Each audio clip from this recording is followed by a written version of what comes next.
में डेव और माइक को दिखाते हुए होती है, जहाँ पर माइक डेव से ये कहने लगता है कि इस बार मेरी थंडर सिटी में जो कंपटीशन होने वाला है उसके अंदर मुझे तुम्हारी मदद नहीं चाहिए, तुम केवल वहाँ पर आकर मुझे चीयर ही कर देना। तो डेव उससे कहता है कि हाँ ठीक है, मैं वहाँ पर आ जाऊंगा। लेकिन माइक को ऐसा लग रहा था कि शायद वो उसकी मदद नहीं करना चाहता, लेकिन डेव उससे कहता है कि तुम फालतू की बातें कुछ ज्यादा ही करते हो। माइक उससे कहने लगता है कि तुम्हारे ऑरेकल ऑफ विजडम बन जाने की वजह से तुम्हारे अंदर काफी सारे इम्प्रूवमेंट्स आ चुके हैं। तो डेव उसको बताता है कि मैं अपनी न्यू स्किल को अभी यूज कर नहीं पाऊंगा, जब मैं पूरी तरीके से उस बुक के सभी पेजों में महारत हासिल कर लूंगा तब उसके बाद जाकर मुझे नई स्किल्स के बारे में भी बताया जाएगा। इसीलिए अभी तो ये इतना ज्यादा आसान बिल्कुल भी नहीं है। मैं जब उसको पूरी तरीके से सीख लूंगा तो मैं तुम्हें भी बता दूंगा। लेकिन अगर तुम ये सोचते हो कि कैनन ऑफ विजडम से तुम्हें फायदा नहीं मिलेगा तो ये तुम्हारा सोचना गलत है, क्योंकि मेरी पावर्स बढ़ने की वजह से उसका फायदा तुम्हें भी जरूर से मिला होगा। तो माइक उससे धीमी आवाज में कहता है कि हाँ शायद ऐसा हुआ होगा, क्योंकि जब तुम न्यू लेवल में एडवांस हो रहे थे तब मुझे भी अपने अंदर कुछ नई चीजें फील होने लगी थी। मुझे ऐसा लगने लगा था जैसे कि मुझे भी इस दुनिया के बारे में जानना चाहिए, इसके सभी के सभी अनसुलझे रहस्यों के बारे में खोजना चाहिए। लेकिन मुझे बराबर की पावर शायद इस वजह से नहीं मिली, क्योंकि अभी तक मैं पूरी तरीके से अपने ही एलिमेंट्स पर काबू नहीं कर पाया हूँ और न ही मैं अपने सभी एलिमेंट्स की पावर को समझ पाया हूँ। इसीलिए मुझे भी कोई न कोई ऐसा मौका चाहिए जिससे कि मैं भी आगे बढ़ सकूँ, मैं भी थोड़ा सा इम्प्रूव हो सकूँ। इसीलिए मैं थंडर सिटी के कंपटीशन को एक मौके के तौर पर यूज करूंगा, ताकि कम से कम उस कंपटीशन की वजह से ही मेरी पावर्स में इम्प्रूवमेंट तो आ जाए। डेव का मजाक उड़ाते हुए कहने लगता है कि दोस्त तुम चिंता मत करो, क्योंकि मैं बहुत ही जल्द खुद को इम्प्रूव करके तुम्हें भी सरपास कर जाऊंगा। डेव कहता है कि हाँ बिल्कुल तुम ऐसा कर सकते हो, लेकिन वो तो यहाँ पर अपने किन्हीं और ही ख्यालों में खोया हुआ था। तो माइक उससे कहता है कि आखिर बात क्या है, तुम किस बारे में सोच रहे हो। लेकिन डेव अभी उसको यहाँ पर कुछ भी नहीं बताता। वो उससे कहता है कि मैं कुछ भी नहीं सोच रहा था, लेकिन फिर तभी वो कहने लगता है कि पता नहीं क्यों, लेकिन इस दुनिया के बारे में और अच्छी तरीके से जानने की वजह से ये चीजें मुझ पर और भी भारी बोझ बन चुकी हैं। और जब से मैं यहाँ का ऑरेकल ऑफ विजडम बना हूँ तभी से मुझे हेवनली डीमंस की भी चिंता सताई जा रही है, क्योंकि इस बात को नकारना तो बेवकूफी होगी कि डीमंस यहाँ पर आएंगे नहीं और वो लोग इतनी आसानी के साथ में हार भी नहीं मानने वाले। माइक भी उससे कहने लगता है कि हाँ तुमने सही कहा, बहुत ही जल्द हमारे यहाँ पर 8 हेवनली डीमंस का अटैक होगा। वैसे अगर सच में देखा जाए तो हम लोग अपनी करंट स्ट्रेंथ का यूज करते हुए सभी के सभी डीमंस को कभी भी नहीं हरा पाएंगे, क्योंकि उन्हें हराने के लिए हमें कम से कम मून गॉड लेवल पर तो होना ही चाहिए। लेकिन तभी अचानक से ही माइक उससे कहने लगता है कि मुझे फर्क नहीं पड़ता कि कौन यहाँ पर आएगा, क्योंकि अगर अब किसी ने मेरी थंडर सिटी या फिर विजडम सिटी के ऊपर हमला करने की कोशिश की तो उसे हम ईंट का जवाब पत्थर से देंगे और उन्हें यहाँ से मार मार कर भगा देंगे। क्योंकि इंसान चाहे फ्रीडम लैंड के हो या फिर मैजिक डोमेन के, चैन की जिंदगी सभी के सभी जीना चाहते हैं और अब इस बात की जिम्मेदारी हमारे सर पर है। डेव उससे कहने लगता है कि यहाँ पर भी सी ड्रैगन्स भी है। इस बात पर माइक उससे कहता है कि हाँ लेकिन वो तो समंदर में रहते हैं, आखिर हमारा सी ड्रैगन से क्या लेना देना। डेव अपनी परेशानी को बताने लगता है कि मैंने इसके बारे में ऑरेकल लॉर्ड से पहले ही पूछ लिया था, जब वो उनके साथ में बैठकर ऑरेकल ऑफ विजडम का ज्ञान ले रहा था। तो डेव ने उनसे कहा था कि मैं आपसे एक सवाल पूछना चाहता हूँ कि जब मैं एंडलेस ब्लू सी से होकर गुजर रहा था तब हमारी मुलाकात वहाँ पर सी ड्रैगन्स के एम्पर के साथ में हुई थी और उन्होंने मुझे बताया था कि काफी समय पहले मैजिक डोमेन और सी ड्रैगन्स के बीच में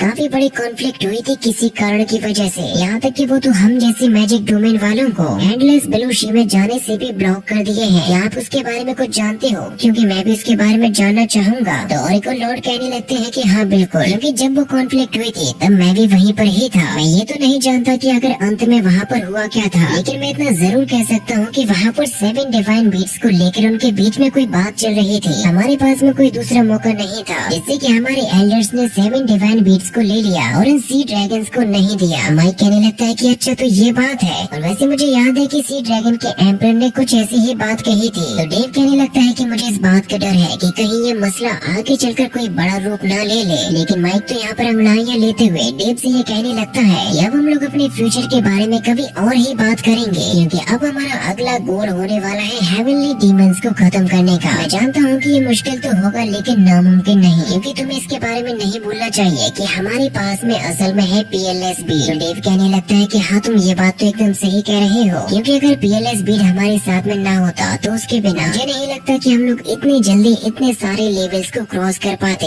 इतना लेवल ब्रेक थ्रू करने के लिए लोगों को सालों बीत जाते हैं और न ही हम लोग कभी भी इतनी प्रैक्टिस को कर पाते। और माइक कहने लगता है कि हाँ तुम सही कह रहे हो, क्योंकि PLS बीट कोई निर्जीव वस्तु नहीं है, बल्कि वो तो एक जीता जागता सोचने समझने वाला स्पिरिट है, जिसने हमेशा ही हमारे हमारी मदद की है। यहाँ तक कि रेड क्वीन रूबी जैसी बंदी को, जो कि हमें मारना चाहते थे, उसके भी मन को बदलकर हमारे लिए लड़ने को मजबूर कर दिया। तुम खुद ही सोचो कि पीएलएस बीट की कितनी ज्यादा पावर होगी। तो डेव कहने लगता है कि हाँ, क्योंकि हमें पीएलएस बीट ने खुद से ही चुना है, हमें अब इन सारी चीजों से आगे बढ़ना होगा। तो फिर तभी माइक यहाँ पर अपने पास में रखी हुई इस ड्रिंक को दे देता है डेव को और कहता है कि ये मेरे ग्रैंड एलर का वाटर ऑफ लाइफ है, जिसका टेस्ट वाकई में डेव और माइक को कुछ ज्यादा ही पसंद आया था। लेकिन अब ड्रिंक करने की वजह से उसका नशा उन दोनों को ही दिमाग पर चढ़ जाता है। इससे कि माइक यहाँ पर डेव से कहने लगता है कि आखिर ये चांद उसी समय क्यों निकला जब हम लोग यहाँ पर बैठे थे। लेकिन चाहे जो भी हो, मुझे अच्छा तो बहुत लग रहा है, जैसे कि हम लोग कोई सपना देख रहे हो। इसके बाद फिर माइक यहाँ पर डेव से कहने लगता है कि क्या तुम मुझे सच सच बताओगे? तुम मुझे अपने दिल पर हाथ रख के बताओ कि तुम्हें कौन सी गर्ल सबसे ज्यादा प्रीटी लगती है, जिसको तुम दिल से भी चाहते हो? क्या वो लोटस है या फिर लू ये? लेकिन उसकी बात को सुनकर डेव उसका मुंह मोड़ देता है। ड्रिंक करते हुए माइक से ये कहने लगता है कि वैसे तुम टाइगर जियाओ, टाइगर रो और गॉड लीडर के बारे में क्या कहोगे? जिससे कि फिर माइक काफी जोरों के साथ में हंसते हुए कहने लगता है, क्या तुम सच में किसी मॉन्स्टर के साथ में ही रहना चाहते हो? उसके आगे के बारे में सोच लो कि तुम्हारी लाइफ कैसी हो जाएगी। लेकिन वैसे मैं तुमसे फ्रैंक लिंक के बारे में जानना चाहता हूँ, क्योंकि वो तो तुम्हें सच में कुछ ज्यादा ही पसंद भी करती है, लेकिन अब तुम कुछ नहीं कर सकते क्योंकि उसकी शादी होने वाली है। तो डेव कहने लगता है कि हाँ, वैसे सभी के सभी गर्ल्स के पास में अपनी अपनी अलग ही स्टाइल है, हम उनमें से किसी का भी किसी के साथ में कोई कंपैरिजन नहीं कर सकते। तो माइक कहता है कि हाँ, तुम सही कह रहे हो, लेकिन रेड कोई रूबी की जगह कोई भी नहीं ले सकता। उसका तो एक अलग ही लेवल है जिसकी बराबरी करने की ताकत किसी में भी नहीं है। माइक बार बार उसकी प्रिटीनेस के बारे में सोच रहा था और मन ही मन मुस्कुराने भी लगता है। डेव उससे कहता है कि तुम्हें ये बात तो याद है ना, जब रेड क्वीन रूबी अपनी जान दे रही थी तब भी उसे अपने डिसीजन पर जरा सी भी हिचकिचाहट नहीं थी। माइक कहता है कि हाँ, पता नहीं कब मैं किसी ऐसी पर्सनालिटी के साथ में मिलूंगा जो कि बहुत ही ज्यादा ब्यूटीफुल हो और बहुत ही ज्यादा पावरफुल भी। तभी माइक यहाँ पर डेव से चुपके से पूछता है कि मुझे ये बताओ कि सच में तुम रेड क्वीन रूबी को अपने क्रश मानने लगे थे? मुझसे झूठ मत बोलना क्योंकि मैं तुम्हारे मन की बात जान लूंगा। लेकिन डेव अपनी बात ना बताते हुए माइक से कहता है कि पहले तुम मुझे बताओ। लेकिन कोई भी एक दूसरे को अपनी सच्चाई नहीं बताता क्योंकि वो दोनों ही सबसे ज्यादा अपने क्रश मानते थे रेड क्वीन रूबी को। इसीलिए माइक कहता है कि